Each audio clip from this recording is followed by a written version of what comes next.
guys, untuk video kali ni kita akan unboxing wayar baru guys, untuk phone dan untuk tab.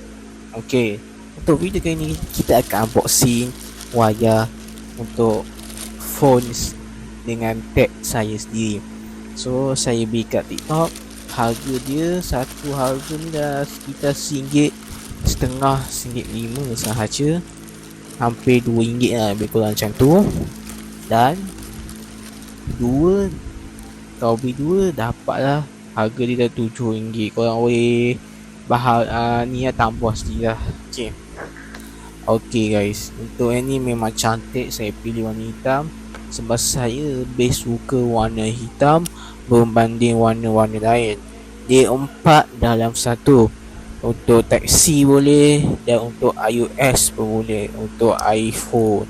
Yang mana iPhone yang okey, waktu macam ni tercabut, saya beli sambung balik. Nasib balik boleh sambung. Kalau tak boleh sambung tak tahulah guys.